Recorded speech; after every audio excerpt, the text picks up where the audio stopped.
যে যত বেশি সুবহানাল্লাহ বলবে কঠিন কিয়ামতের দিন আল্লাহ তাআলা ওই ব্যক্তির নেকির পাল্লাটা ভারী করিয়া দিব। নেকির পাল্লা যদি ভারী হয় আল্লাহ কোন জায়গায় দিব গো? জান্নাতে না জাহান্নাম? জান্নাতে সুবহানাল্লাহ আসতে হইছে।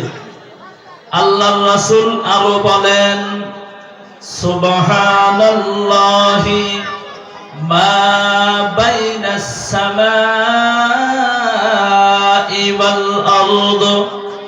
বিশ্ব নবী ঘোষণা দিয়া দিল এই পৃথিবীর মধ্যে যদি কেউ একবার সুবহানাল্লাহ বলে, জোরে বলেন কতবার?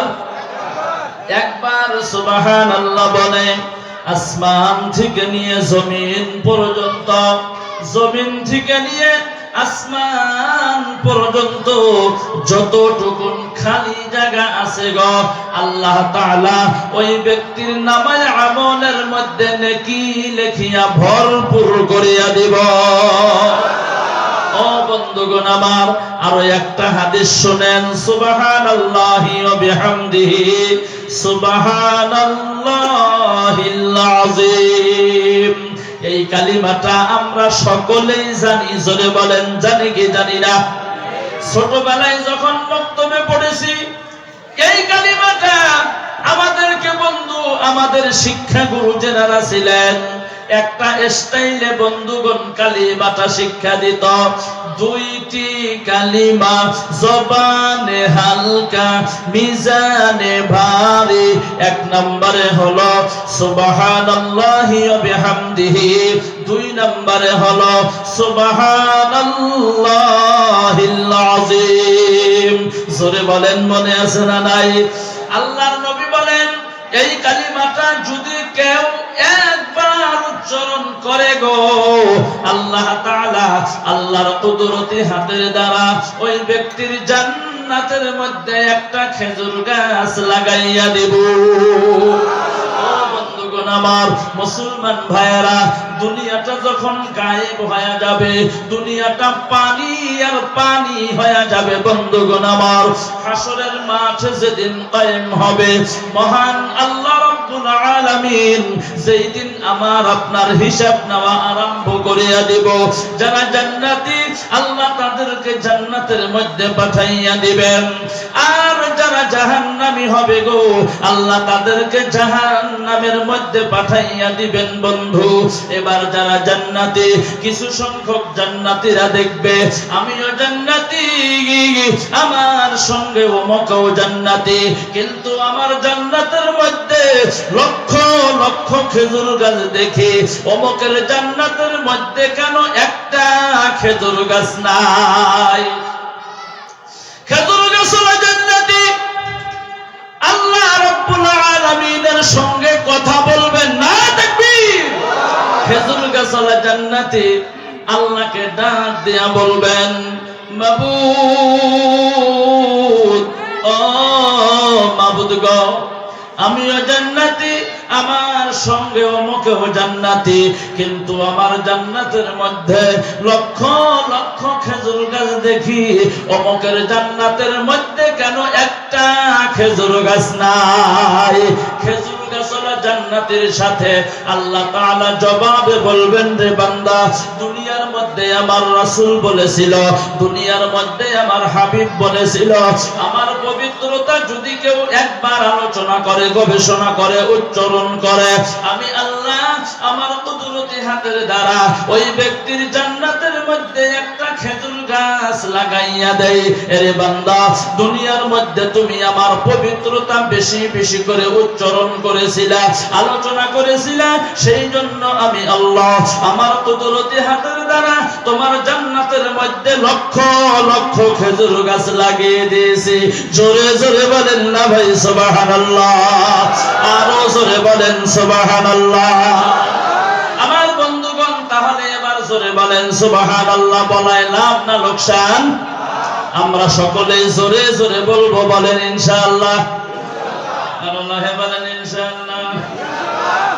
ইনশাআল্লাহ দিহি বলবার সান্না মনে মনে কোথায় ভাবতাইছে যে ইনশাআল্লাহ যদি জোরে বলি হুজুরে যদি আবার টেহা চায়, টেহা তো চাওয়াই লাগবো, না চাইলে তো মানুষ দিবা চায় না। কারণ পোলাহানে না কান দিলে কিন্তু মায়ের দুধ খিলায় না, কথা বল না, ঠিক কিনা? এর লাহে কোন ঠিক কিনা? টেহা চাওয়াও লাগবো, তালি হে দিব। আমার বন্ধুগণ, ইনশাআল্লাহ বলার মধ্যেও লাভ আছে। ধৈর্য নেন আপনাদের টপার পাথার গ্রামের একজন গরুর ব্যাপারে, গরু কেনার জন্য গরু বাজার কোনে আছে হুজুর?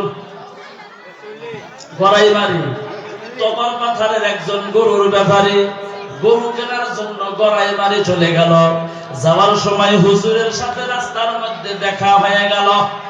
হুজুর সালাম দিয়া মুসাফা করিয়া বলে, ব্যাপারী ভাই আপনি কোথায় যাইতেছেন? বলে গরু কেনার জন্য যাই। বলে গরু কেনার জন্য যান, ভালো কথা, কিন্তু ইনশাআল্লাহ তো বললেন না। ব্যাপারী ডাক দিয়া বলে, আমার টাকা দিয়া আমি গরু কিনবো, ইনশাআল্লাহ কেন বলবো? হুজুর চিন্তায় পড়ে গেল, কানে কি শিখাইলাম, যাও কেন গা।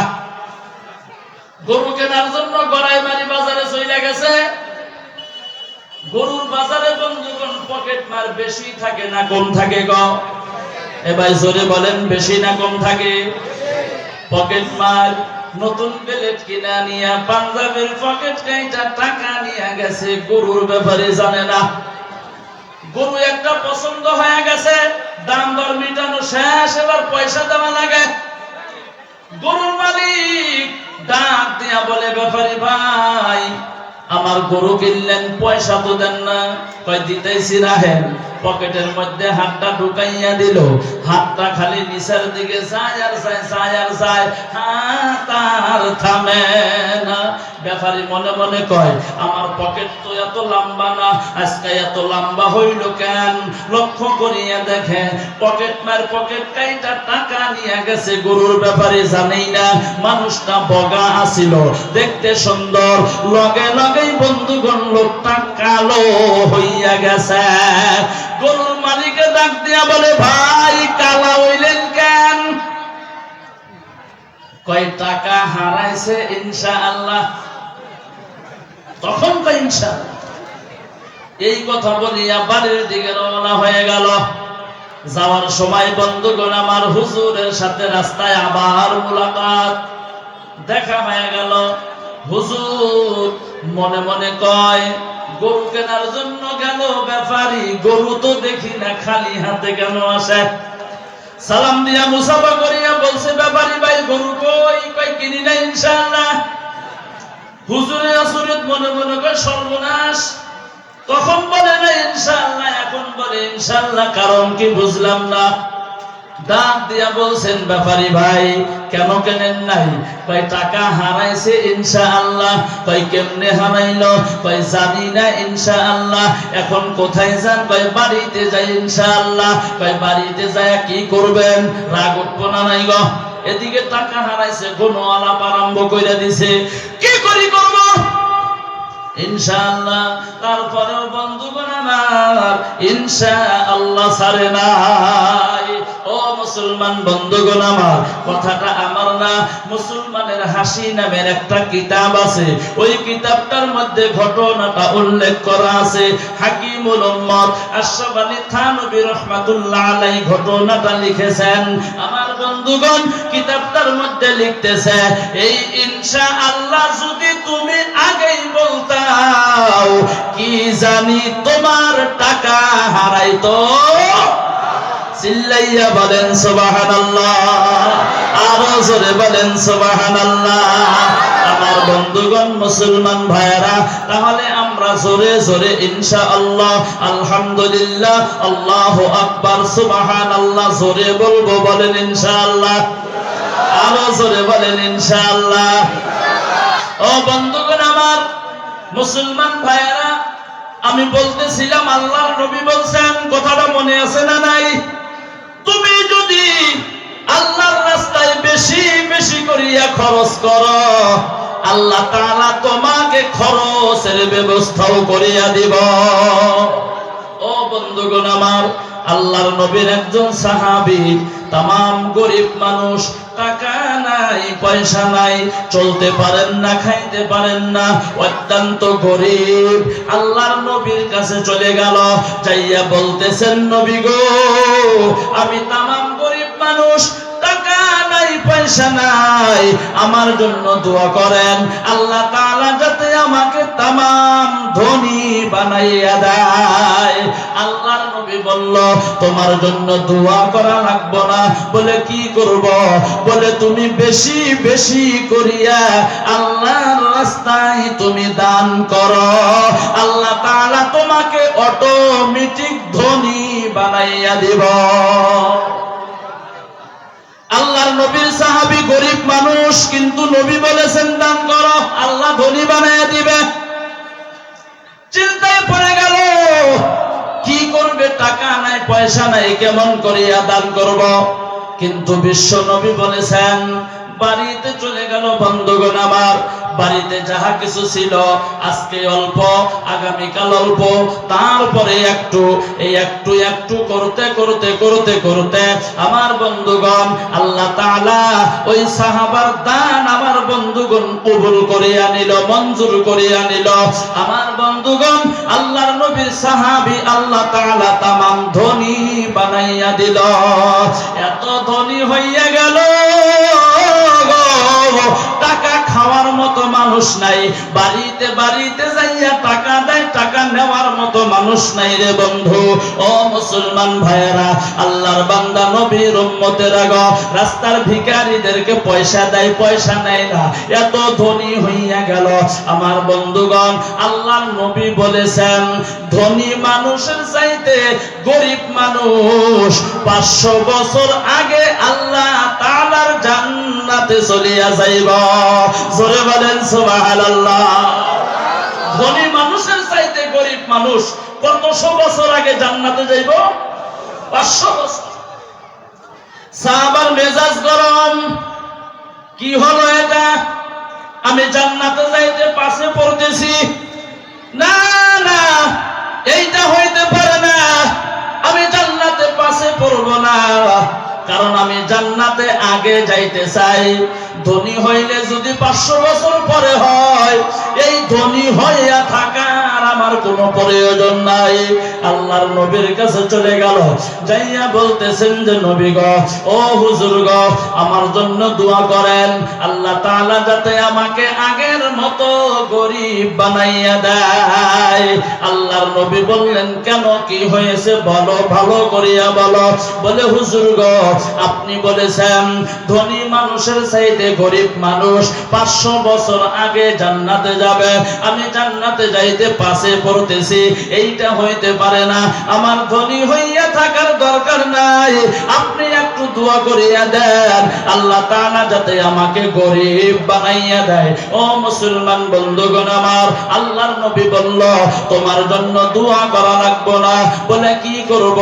বলে, তুমি আজকে থেকে দান খয়রাত করা বন্ধ করিয়া দাও, আল্লাহ তাআলা তোমাকে অটোমেটিক গরিব বানাইয়া দিব।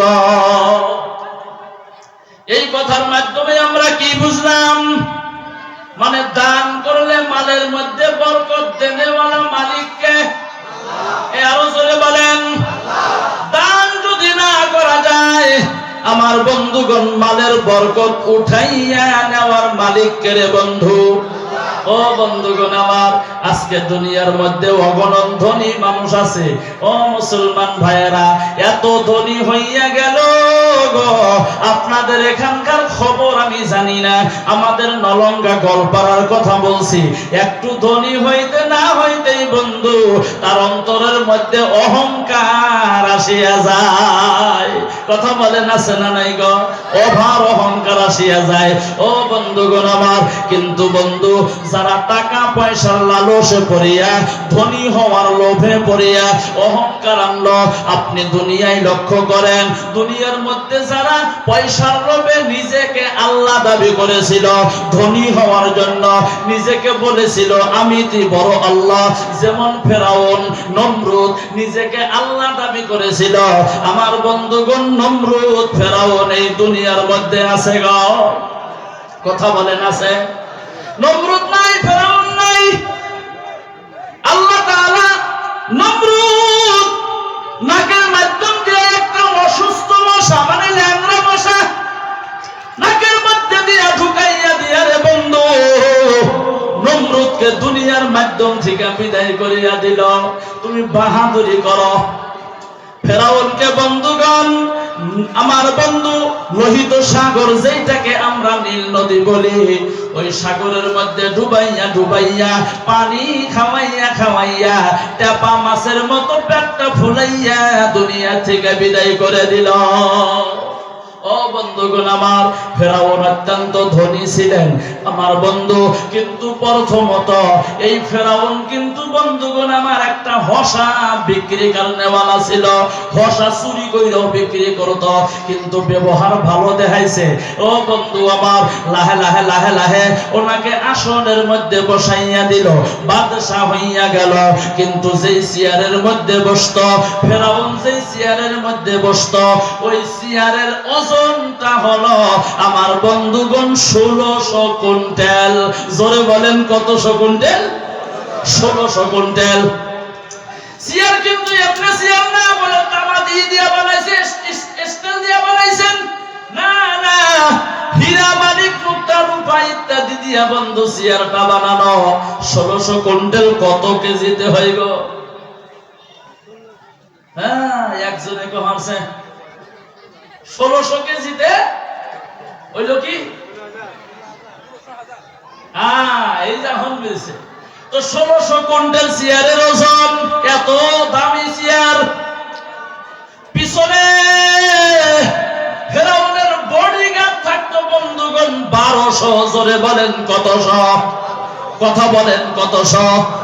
1200 বডিগার্ড।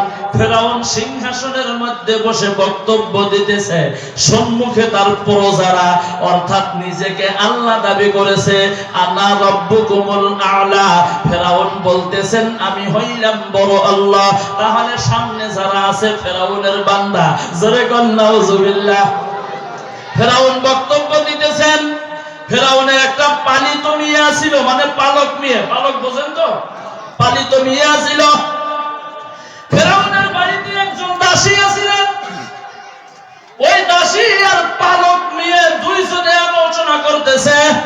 পালক মিয়া বলতেছেন আমার বাবা অত্যন্ত দামি, আমার বাবা হইল আল্লাহ, আমার বাবা হইল খোদা, আমার বাবা দুনিয়ার মধ্যে সমস্ত কিছু করতে পারে। দাসী ডাক দিয়া বলে, এই মেয়ে তুমি ভালো করে শোনো, তোমার বাবা আল্লাহ না, তোমার বাবা যত কথা বলে এই দুনিয়ার বাদশাহী পাওয়ার জন্য তিনি নিজেকে বড় দাবি করে, কিন্তু তোমার আব্বাকে বানানেওয়ালা মালিক একজন আছে, তিনি হইলেন আমাদের আল্লাহ। জোরে বলেন সুবহানাল্লাহ। ফেরাউনের মেয়ে কি করলেন? ওই যে মিটিং করতেছে সিংহাসনের মধ্যে বসা, পিছনে 1200 বর্ণিগাট, সম্মুখে অগণন মানুষ বক্তব্য শুনতেছে। ফেরাউনের মেয়ে আমার বন্ধুগণ ডাকতে ডাকতে যাইতেছে, আব্বা গো, ও বাবা গো। ফেরাউন ডাইনে লক্ষ্য করে মানুষ নাই, বামে লক্ষ্য করে মানুষ নাই, উপরতে কিছু নাই, পিছনে মানুষ নাই, সম্মুখে কেউ নাই, ডাকে কে? আবার ডাক দিছে বাবা, ও বাবা গো। লক্ষ্য করিয়া দেখে ফেরাউনের পালক নিয়ে ডাকতেছে। ফেরাউন ডাক দিয়া বলে, মা এই সময় ডাকতেছো কেন? বলে আমি তোমাকে একটা প্রশ্ন করব। বলে কি প্রশ্ন? তুমি সত্য কথা বলবা। বলে ঠিক আছে বলবো। বলে মিথ্যা বলবা না? বলে বলবো না। সত্য বলবা? বলে অবশ্যই বলবো। বাবা তুমি বলো, এই দুনিয়ার মধ্যে আমাদের বানানোওয়ালা মালিককে মিথ্যা বলতে পারবা না? ফেরাউন ডাক দিয়া বলে, মা এইটা কোনোদিন কথা হইল নাকি? তোমাদেরকে বানানোওয়ালা মালিক হইলাম আমি। জোরে কোন নাউজুবিল্লাহ। তোমাকে বানানোওয়ালা মালিক আমি, আমি তো তোমাদের রব, আমি তো তোমাদের আল্লাহ। ফেরাউনের মেয়ে খুশি হইল, কারণ বাবা তো মিছা কথা কব না। ফেরাউনের মেয়ে খুশি হইয়া বাড়ির দিকে বন্ধুগণ রওনা হয়ে গেল। ও বন্ধুগণ আমার, বাড়িতে যাইয়া ওই যে বাড়ির মধ্যে যেই দাসী আছে, ওই দাসীর সাথে বন্ধু বন্ধু এবার আলোচনা করতেছে।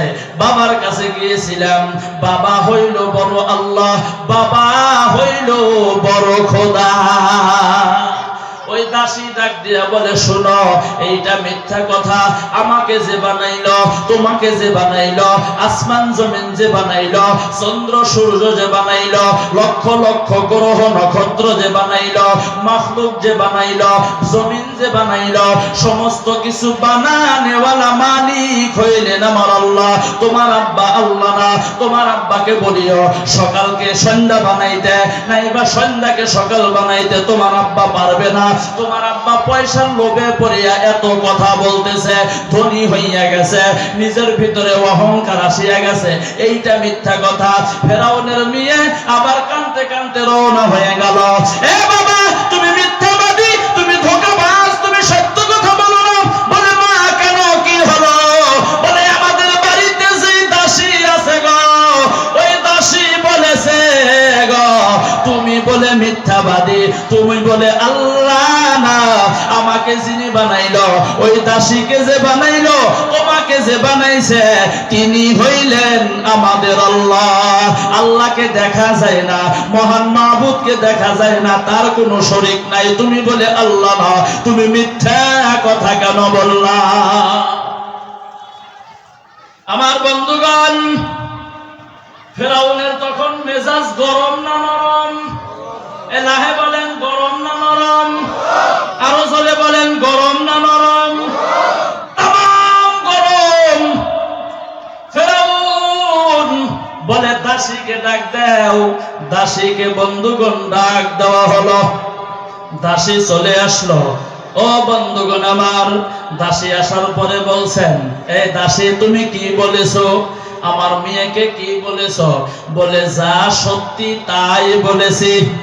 ওই দাসী, আমার বাড়িতে তুমি থাকো, আমারটা তুমি খাও, আমারিটা তুমি পড়ো, নুন খাও আমার, আর গুণ গাও তুমি আর একজনের। দাসী ডাক দিয়া বলেন, ফেরাউন, আপনার যা খুশি আপনি তাই বলতে পারেন, কিন্তু আমি যেটা সত্য ওইটাই আমি বলছি। ফেরাউন ডাক দিয়া বলে, আমাকে তুমি আল্লাহ হিসেবে মানো না? বলে, মানি না, মানবো না, কোনোদিন মানতেও পারবো না। মানি না, মানবো না, মানতেও পারবো না। ফেরাউনের মেজাজ আরো বেশি গরম হইয়া গেল। পিছনে বডিগার্ড কতশো আছিল গো? আরো জোরে বলেন, কতশো? এই 1200 বডিগার্ড তাদেরকে ডাক দিয়া বলে, একটা কাম করো। বলে, কি কাম? বলে, একটা কারাই আনো। কারাই বোঝেন তো? ধান সেদ্ধ করার জন্য কারাই লাগে, খিচুড়ি বানানোর জন্য কারাই লাগে। বলে, এমন একটা কারাই আনো, কিন্তু আমাদের মতো এই 1 মহিনা 1.5 মহিনা কারাই না। বলবেন, ওই কারাইটা কেমন কারাই? ও বন্ধুগণ আমার, ওই কারাইটা হইল লম্বা 100 গজ, পিছনে 100 গজ, ডাইনে 100 গজ, বামে 100 গজ। তাহলে চিন্তা করেন কত বড় কারাই। বলে, কারাইটা আনো। কারাইটা আনা হলো। কারাইটা আনার পর বলছেন, এই কারাইয়ের নিচে তোমরা খড়ি জ্বালাও, আগুন লাগাও। বড় বড় মোটা মোটা গাছের টুকরা গোলা দেওয়া হলো, আগুন জ্বালানো হলো। আগুন জ্বালানোর পর কারাইটা তামাম গরম হইয়া গেল। বলতেছেন, এই কারার ভিতরে গো তোমরা তেল ঢালিয়া দাও।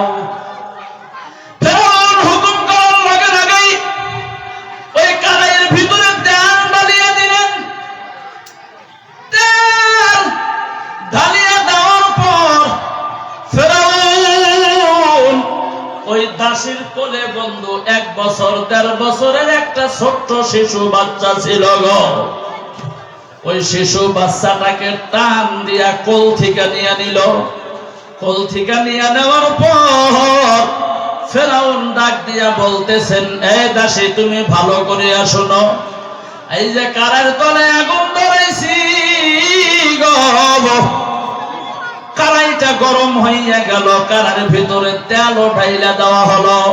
তুমি ভালো করিয়া শোনো, তুমি যদি আমাকে আল্লাহ হিসাবে না মানো, তোমার এই শিশু বাচ্চাটাকে তেলের মধ্যে ছাইরা দিয়া মারব। ওই দাসী বলেন, তুমি আমার একজন সন্তানকে মারার ভয় দেখাইতেছ, তোমাকে আল্লাহ হিসাবে মানতেছি না বলে আমার সন্তানকে তুমি মারবা। তুমি ভালো করে শোনো, মনোযোগ দিয়ে শোনো, আমার একজন কেন গো, এই মতো সন্তান যদি হাজারো থাকতো, একটা একটা করিয়া সন্তানকে যদি তুমি তেলের মধ্যে দিয়া দিয়া মারতা, ওই জাতের কসম করিয়া বলি, ওই আল্লাহর কসম করিয়া বলি, যিনি আমাকে বানাইলো, যিনি আমাকে ফ্রিতে অক্সিজেন দিতেছে, ওই আল্লাহর কসম করিয়া বলি গো, তোমাকে আল্লাহ হিসাবে মানব না। জোরে বলেন সুবহানাল্লাহ, আরো জোরে বলেন সুবহানাল্লাহ। ও বন্ধুগণ আমার, ফেরাউনের আরো রাগ উঠিয়া গেল, তেলটা বলক উঠেছে। ব্রহ্মপুত্র নদীর মধ্যে যখন পানি বেশি হয়, পানি আমার বন্ধু বরকা যখন ওঠে, ওই বরকা দেখলেও কিন্তু অন্তরে কম্পন হয়। কথা বলেন হয় না, হয় না গো? ও বন্ধুগণ আমার, ফেরাউন তেল গরম করতেছে, ওই তেলের মধ্যে বন্ধুগণ বরকা উঠিয়া গেল। ফেরাউন সন্তানকে নিয়ে নিল, পা দুইটা বন্ধু উপরের দিকে দিয়া দিল, মাথাটা নিচের দিকে দিয়া দিল। ও বন্ধুগণ আমার, তেলের মধ্যে সারবে সারবে এমন অবস্থা, তেল তো গরম হইয়া ছিটকা ছিটকা যাইতেছে। আমার বন্ধুগণ, ওই তেলের শীত গো ওই শিশু বাচ্চার শরীরের মধ্যে লাগে, শিশু বাচ্চা কেইমেই করে আর মা মা বলিয়া কান্দে। আমার বন্ধুগণ, ফেরাউনের মনের মধ্যে দয়া নাই, মায়া নাই। আবার ডাক দিয়া বলতেছে, এই দাসী, মনোযোগ দিয়া তুমি শোনো, এই যে তোমার সন্তানকে তেলের মধ্যে ছাড়িয়া দিব গো, এখনো সময় আছে। তুমি যদি আমাকে আল্লাহ হিসাবে মানো গো, তোমার সন্তানকে আমি তোমার কোলের মধ্যে ঘুরাইয়া দিব। ও বন্ধুগণ আমার, মুসলমান ভাইয়েরা, দাসী ডাক দিয়া বলেন, বন্ধু এই ফেরাউন তুমি যতই বলো না কেন, আমি তোমাকে আল্লাহ হিসাবে মানব না। কোনোদিন মানি নাই, আজকেও মানি না, সামনের দিনেও তোমাকে আল্লাহ হিসাবে মানব না। ঘটনা লম্বা। এই কথা বলার লগে লগেই ফেরাউন ওই শিশু বাচ্চাটাকে বন্ধু তেলের মধ্যে ছেড়ে দিল। তেলের মধ্যে ছেড়ে দেওয়ার লগে লগে শিশু বাচ্চাটারে বন্ধু, আমার বন্ধুগণ, মাংসগুলা আলাদা হইয়া গেল, তেল আলাদা হইয়া গেল। আমার বন্ধুগণ, শরীরের মাংসগুলা সেদ্ধ সেদ্ধ হইয়া গেল, হাড্ডিগুলা আলাদা হইয়া গেল। আমার বন্ধু, মা মা মা যতই বন্ধু সবর করুক না কেন, তারপরেও কিন্তু মায়ের কলিজা সন্তানের হালাত দেখিয়া মায়ের চোখের মধ্যে বন্ধু পানি টনমন করতেছে। গায়েব থেকে আওয়াজ আসিয়া গেল, ও মা মা মা মা, ও মা গো, তুমি কান্দিও না, কান্দিও না, আমার সাথে তোমার সাথে দেখা হবে গো ওই জান্নাতের ময়দানে। না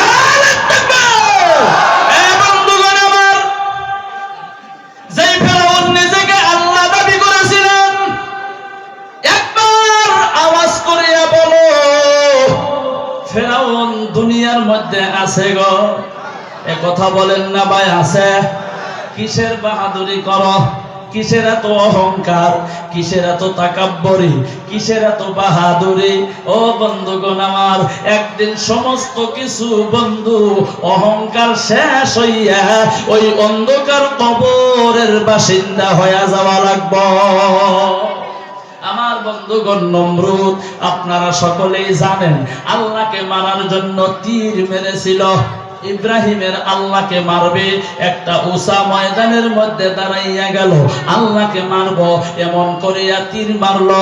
আল্লাহ ডাক দিয়া বলে, জিব্রাইল, নমরুদ আমাকে মারার জন্য তীর মেরেছে, তুমি কি করো? তীরটা ধরো, জান্নাতের মধ্যে থেকে একটা মাছ নিয়ে নাও, মাছের শরীর থেকে রক্ত বাহির করো, ওই তীরের আগার মধ্যে ভরাইয়া দাও, জমিনের মধ্যে তুমি তীরটা ছেড়ে দাও। নমরুদ যাতে বলতে পারে, নমরুদ যাতে বলতে পারে ইব্রাহিমের আল্লাহকে আমি মারছি। আল্লাহর হুকুমে জিব্রাইল তাই করলো, তীরের আগায় রক্ত বাড়াইয়া জমিনের মধ্যে ছেড়ে দিল। নমরুদ তামাম খুশি হলো, আল্লাহকে আমি মারছি, আজকের থেকে কোনো আল্লাহ নাই, আমি হইলাম বড় আল্লাহ। জোরে কন্যা নাউজুবিল্লাহ। বাড়িতে গেলেন, তার দাসীদেরকে বা তার প্রজাদেরকে, মন্ত্রীদেরকে বললেন, তাড়াতাড়ি সাইনবোর্ড লেখো, ইব্রাহিমের আল্লাহকে মারছি, আর আল্লাহ নাই, আমি তুই আল্লাহ।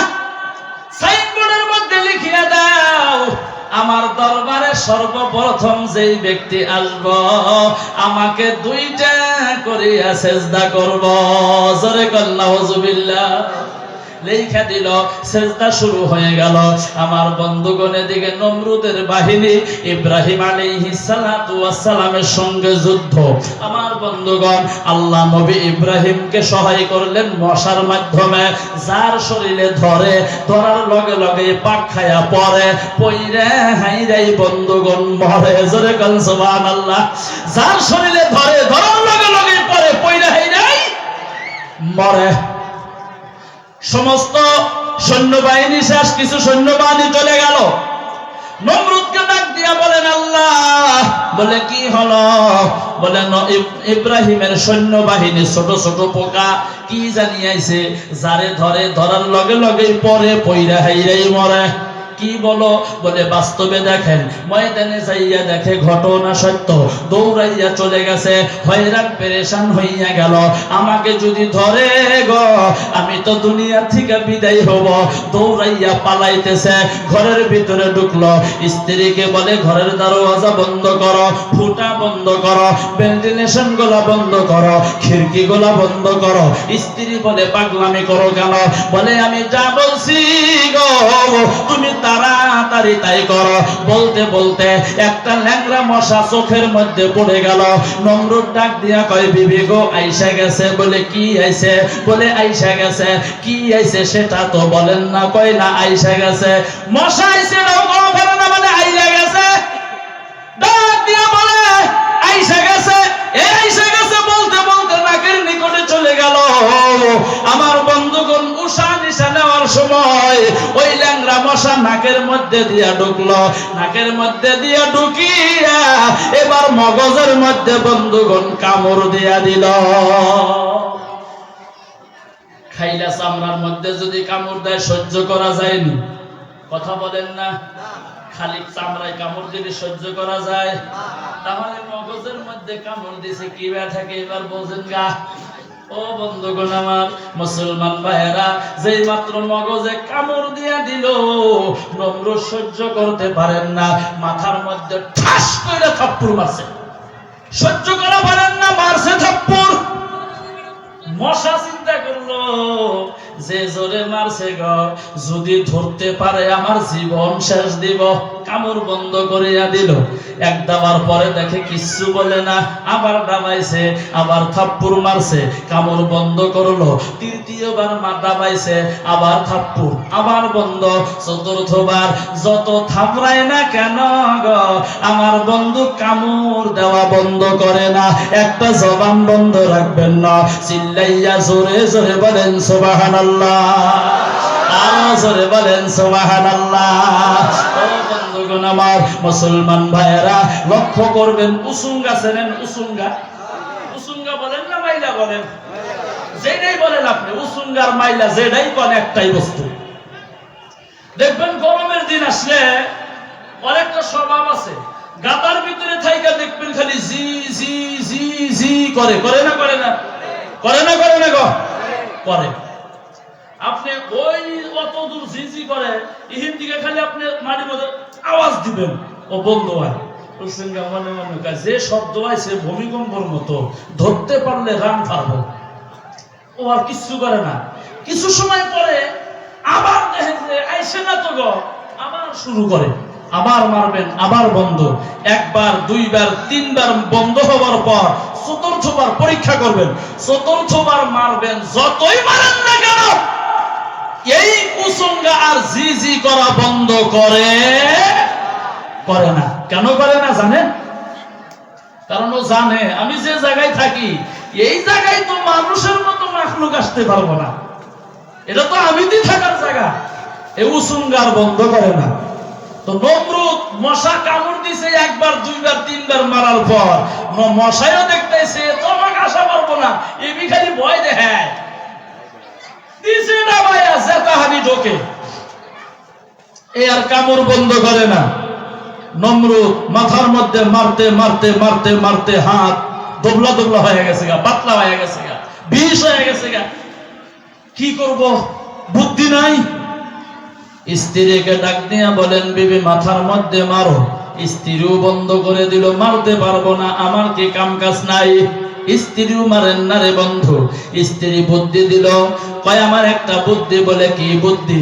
ওই যে সামনে যে সাইনবোর্ড লেখা দিছেন, আমার দরবারে সর্বপ্রথম যেই ব্যক্তি আসবা আমাকে দুইটা করে সেজদা করবা, ওই সাইনবোর্ডটা উঠাইয়া দেন, সাইনবোর্ডটা মিশাইয়া দেন, ওইখানে আজকের থেকে লিখিয়া দেন আমার দরবারে সর্বপ্রথম যেই ব্যক্তি আসবা আমারে দুইটা করিয়া জুতার বাড়ি মারবা। সুবহানাল্লাহ কন্যা আপনারা দেখি বাইতে যা সুবহানাল্লাহ কয়েন, ইহনে পয়সা পয়সা জমা করেন, একটু জোরে জোরে বলেন না ভাই সুবহানাল্লাহ। রাগারাগি আছে নাকি ভাই? স্বামী স্ত্রী দুইজনই চাকরি করে, জোরে বলেন কি করে? চাকরি করে। বিকাল বেলা স্কুলে থেকে আসার পর স্ত্রী ভাত বানাইছে, রুটি বানাইছে, সবজি বানাইছে, খানা পিনা শেষ হইয়া গেল, তামাম গরমের দিন মশা। স্ত্রী ডাক দিয়া বলে, স্বামী গো আমি সারাদিন স্কুলে চিল্লা চিল্লি করছি, ভাল লাগতেছে না, আমারে একটু মসুরি টানাইয়া দেন। স্বামী ডাক দিয়া বলে, তোমার সাহস তো কম না, আমায় হে তুমি মসুরি টানাইয়া দিবার কও? আমি স্কুলে পোলাপান পড়াই, চিল্লা চিল্লি করি, আমায় হুকুম করো, সাহস তো কম না। স্ত্রী ডাক দিয়া কয়, আপনি স্কুলে চিল্লা চিল্লি করেন, আমি কি স্কুলে যাইয়া ঘোড়ার ঘাস কাটি নাকি? এক কথায় দুই কথায় দুইজনের সাথে তামাম ঝগড়া, কথা কেউ বলেন না। হঠাৎ করিয়া স্বামী ডাক দিয়া বলেন, বিবি গো আমার মাথার মধ্যে একটা বুদ্ধি আসিয়া গেল। বলে কি বুদ্ধি? দুইজনই লম্বা হইয়া ঘুমাও, যে আগে কথা বলবো সেটি মসুরি টানাইব। স্ত্রী কয়, ভালো বুদ্ধি দেখি, এত বুদ্ধি নিয়ে থাকেন কি ভাই? দুইজনই লম্বা হইয়া ঘুমাইলো, মশায় কামড়াইয়া ম্যালেরিয়া টাইফয়েড বানাইয়া ফালাইছে, কিন্তু কথা বলে না। কথা বললেই কি করা লাগবো? কথা কয় না, কি করা লাগবো গো? মুসুরি টানান লাগবো। এরা কথাও বলে না, মুসুরিও টানায় না। গরমের দিন তামাম মশা কামড়াইয়া ম্যালেরিয়া টাইফয়েড বানাইয়া ফালাইছে, তারপরেও বন্ধু কথা বলেন না। ও মুসলমান বন্ধুগণ আমার, ঘরের দরওয়াজাটাও খোলা, রাত 12টা 1টা বাজে গেছে, একজন যে বলবো দরজা বন্ধ করো এটাও বলতে পারেন না, কারণ দরজা বন্ধ করো বললেই বলবো মশারি টানাও। যাইব কোন দিকে? কথা বলেন না। ঘরের পিছনে একটা চোর আছিল, চোর মনে মনে কয়, মাস্টারের বাড়িতে জীবনে কোনোদিন চুরি করি নাই, আজকে মজা করিয়া চুরি করব। ও বন্ধুগণ আমার, রাত্রে 12টা 1টা 2টার সময় বন্ধুগণ ঢুকছে, ঢুইকা দেখে দুইজনই বড় বড় চোখ করিয়া তাকায় আছে। কথা বলেন না। চোর ডাক দিয়া বলেন, স্যার গডরেজের চাবি কই? কথা কয় না, খালি চোখ করে তাকায় দেখে, চোরে করে কি? কথা বললেই কি করা লাগবো? কথা বলেন, কি করা লাগবো? একদিন, 2 দিন, 3 দিন, 4 দিন যদি আপনার ঘুম না হয়, আমার বন্ধুগণ 4 দিনের দিন আপনি ঘুমের ঘরের মধ্যে চলে গেলেন, মশা যদি কানের নিকটে আসিয়া বলে মিয়া ভাই ওঠেন, আপনার জীবনে ঘুম হবো গো, কথা কয় না ঘুম হবো জীবনে, জীবনেও ঘুম হবো না। চোর বন্ধুগণ ডাক দিয়া বলে এ স্যার গড্রেজের চাবি কই, চাবি কই, কথা বলেন না। লক্ষ্য করিয়া দেখে চাবিটা ওই শোকেসের উপরে, চাবিটা নিচে, গড্রেজটা খুলছে, ভালো ভালো কাপড় চোপড় হীরা মানিক মুক্তা একটা রুমালের মধ্যে বান্ধিছে, বান্ধিয়া ঘাড়ের মধ্যে লইয়া এবার চোর বাড়ির দিকে রওনা হয়ে গেল। যাওয়ার সময় লক্ষ্য করিয়া দেখে ওই গড্রেজের এক বগলে, এক সাইডে, এক কিনারায় স্ত্রীর গলার সোনার চেন একটা আছে। জোরে বলেন তো চোর ওই সোনার চেনটা নিব না থুব? কথা বলেন, নিব না থুব? কারণ চোরের তো বকপিট নাই, পাইছে দই দিছে চুমুক খায়া দেখে যেটা চুন আছিল। শ্বশুর বাড়ি চোরের কাছে পর, কথা বলেন ঠিক কিনা? এ বন্ধুগণ আমার, যেই মাত্র চোর ওই সোনার চেনের মধ্যে হাতটা লাগাইয়া দিল, হাতটা লাগাইয়া দেওয়ার পর আমার বন্ধু স্ত্রীর পায়ের রক্ত চিক দিয়া মাথায় উঠিয়া গেল। স্ত্রী ডাক দিয়া বলে স্বামী গো, জিদ করা লাগে না, জিদ করা হারাম। উলামায়ে কেরাম বলছে আপনি কি শোনেন নাই, আমার গলার সোনার হার নিয়ে যায়, আপনি তো কিছুই বলেন না। স্বামী ডাক দিয়া বলে বিবি গো, আগে মুসুরিটা নাও, আগে কি করো, কথা কয় না কি করো? এবার ছোটখাটো কথায় আমাদের সাথে রাগারাগি হয় না গো? আপনাদের সাথে কারো সাথে আছে কি? তাহলে একবার জোরে বলেন না সুবহানাল্লাহ, আরো জোরে বলেন সুবহানাল্লাহ। বয়ান শেষের